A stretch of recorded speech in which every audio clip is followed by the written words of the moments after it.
mfene sibanga ubuthakathi ubuthakathi into yami ubuthakathi into engizalwe nawo mina angincelanga kodwa kubazali kodwa kimi egazini ikhona ngoba mina ngathi mangizala ngaqanjwa igama lo muntu owayengasekho emndenini wayeyinkunzi yomthakathi wayethi uma eke wakukhomba ngomunwe ethi wena ungalali bese phenduka afaka umunwe ngapha khothe athi wena wawungalali ushona ngaleso sikhathi utshela inkunzi eyinkunzi manje ubuthakathi bahlonishwa ngiyabuthanda ilokho enganazisa khona manje ukuthi ubuthakathi mina ngihamba nabo ngumuntu othakatha nje kukhona Ngibingelele nonke babukeli nabalaleli beDouble TV njengoba sekashilo ubishop wami uachi ukuthi ngingumfundisi ukhumalo ya inzima le ndawo inzima kakhulu ngavuma ngivumile vele ngoba vele ngiyakholelwa futhi angiphikisani nedlozi noma nobunyanga noma nelokhunjana nobungoma but ke mase sifika ebuthakathini inzima kakhulu ngoba sekwenzeka into eziningi number 1 kwenzeka ukuthi kuba nokufa phakathi noma kuba nokulimala okukhona phakathi and we as the children of God noma thina njengabafundisi we do not support ukufa noma ukubulala komuntu. Okay, ngifuna ningizwe kahle balaleli, angisho ukuthi abantu mabafe, abantu mabaphile ngoba nami ngingumelaphi inhloso yami ukuphilisa abantu.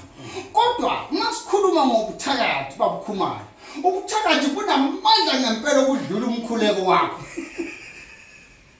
Mina ngifuna ukulungisa lapho ukuthi mina ungathatha iBhayibheli lakho khumalo, uthatha iBhayibheli lakho ulwe nalo ngami, mina nginankinga ngizokulalela kodwa ngiyolokhe ngithi mina le ncwadi le ayinawo amandla okudlula ubuthakathi.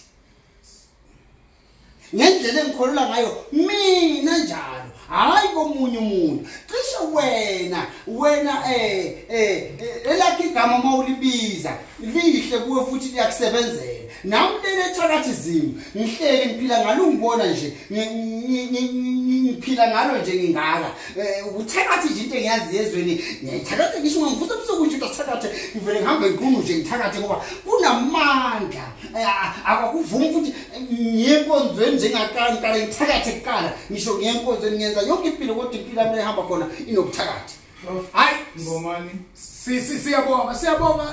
siyabonga dokotela, hayi siyabonga dokotela. Indaba yobuthakathi iquestion yethu ithe thina sike savuma part 1 part 2 part 3 ukuthi sina asinankinga nomuntu oyinyanga noma umuntu ongumlaphi wendabuko and thina sinankinga nokukhonza nabasibajaji. There's no one has power to judge anyone, but uNkulunkulu usipha amandla okujaja isono. Into engifuna ukuyitshela udokotela namhla sakhona dokotela mfikile ngigalelekile siyahlukanisa namhla ubuthakathi nobunyanga. Dokotela mina angivumi, ngiyakuzwa ukuthi unamandla kodwa mina angivumi, ngithi devil is a liar. Ubuthakathi angihambisani nabo kodwa ukuphilisa njengoba ngike ngasho ngithi uJesu wathatha amathi wahlanganisa isihlabathi wathi but uhambe uyogeza waphila.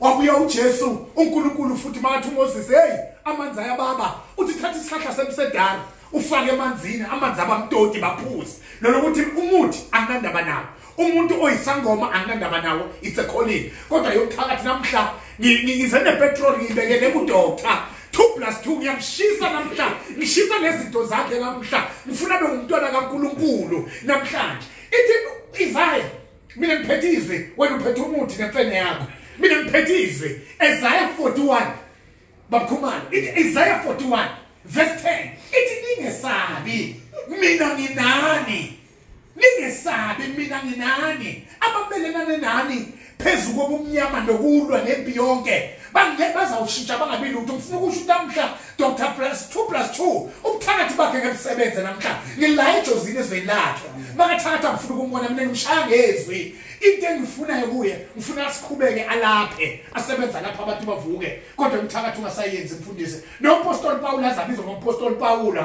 wayenguSawuli kodwa abulala amakholwa uNkulunkulu wafika wamshaya. Into engifuna ukutshela yona namhlanje dokotela wami ithi asiqolele forgive and forget. ungasathakathi ulapha kuphela singavumelana lapho emveni kwaloko ungawusupporta nomsebenzi wakho ngoba indaba yokuthakathi that's why basidayisa noma badayisa abantu abalaphi bathi le ntombazane beyinebungoma beyinamadimoni labantu bebahamba nalomoya omubi ngoba bakwazi abantu ukuhlukanisa ubungoma nama-evil spirit noma amadimoni manje la thina wena dokotela sinankinga nokulapha kwakho mawuvusa umuntu wenza izinto zomuntu ziqaqe nami ungambeka isandla namuhla kuthi namhla ibandla lami liyogqwala ngakujabulela lokho kodwa bosathinta lezi mthakathi hayi khona devil is a liar uNkulunkulu akavumi lokho uthi singabulali ngoba ukufa kithi kuyisitha esisuka kuSathane uma sifunda uRomans 8 uthi abafa noKristo bavuswa kanye noKristo thina sisafi sinamandla amasha then we are against for umthakathi asivumelane nabo. Ngiyathanda mfundisi wami ngiyathanda ngempela hlalani ningabuki like nenze konke bakithi konakele. This is part 1 amaqiniso namaqiniso akuncengwana la mina ngithi ngiyathakatha and ngiyothakatha ngize ngife manje inqubo yami ayihambisani neBhayibheli. Uma wena ukhothe eBhayibhelini mina uyangishisa ngomlilo wakho ngoba mina ngiphila ngokuthakatha ngoba iBhayibheli ngilifunde kakhulu iBhayibheli it's about 25 years ngifunda iBhayibheli ngikhuliswe ngalo ngalifunda iBhayibheli ngalifunda ngagcina ngabona ukuthi lento eBhayibheli ibulima le ivuna wena iya ngokuthi wena uthi khotha kuphi ikulandele iya ngakuphi ikulandele ngayibuka lento ngaphambi ukuthi mina ngiphakamisa ukuthi ngiyathakatha ezweni lonke ngaphinde futhi ngalibukisisa iBhayibheli ngezwe kuthiwa kukhona iTestament elisha kukhona iTestament elidala ngayibuka lento eBhayibheli ngathi hayi khona ubuthakathi bunye that's why ngithakatha ngoba ukuthakatha kushintshe uma umthakathi limini libalele ngumthakathi so mina amthakathi and I will always targeting no matter what no man ngafunda amaBhayibheli niwathini angiphikisana neBhayibheli futhi angiphikisana nokubhala phansi kodwa mina ngifunda iBhayibheli about 25 years alingisizana ngalutho Nkosi yami alisange langisiza iBhayibheli ngaze ngabona kungcono ngene ekuthakatheni kuma nje ngiyaphumelela ngidla noma yini ngihamba ngemoto engithandayo nginomuzo omuhle ngaphandle kokuhlukumeza omunye umuntu kodwa ngenxa yokuthakathi manje iBhayibheli mina liyangiqala kodwa ngiyathanda abantu baqhubeke nokukholwa abakholwa kodwa mina abafundisi nisuka kude emazweni amakhulu nizongisukela la ngiyacela bakithi noma kungenza omunye nabanye abafundisi nize nibaningi ngibona ngibancane angisoze ngahlukana nomthakathi angisoze ngaphela amandla kuthakatha isiphiwo sami isiphakathi kuyangiphakela mina kuthakatha kungenza ngibe umuntu ebantwini uzuze nje wena uzongishisa ngokubona ukuthi ngiyathakatha ngithakatha ku right uma kungiphakela kungiphakamisa ngiyabonga. Mina ngifuna ukukhuluma nayo into before noma sizoceda ukuthi iBhayibheli lithi ngithanda la ubaba akhothe khona ngiphinde ngithande nala lithi khona usiphile uNkulunkulu amandla negunya lokunyathela ofezela nezinyoka. Yes. Ngamanye amagama akunalutho olunamandla undlula okwaNkulunkulu. Number 1 why ngisho njalo ilithi iBhayibheli wadala umhlaba nezulu. Yes. Kwakunganalutho emhlabeni it was formless there was nothing there was darkness but iBhayibheli lithi kwathi makufika yena light came and darkness ran away. So ngamanye amagama okusemnyameni mase kufika ukukhanya kuyabaleka. Okay. Ngilifunde iBhayibheli ngalifunda ngaze ngalifundisisa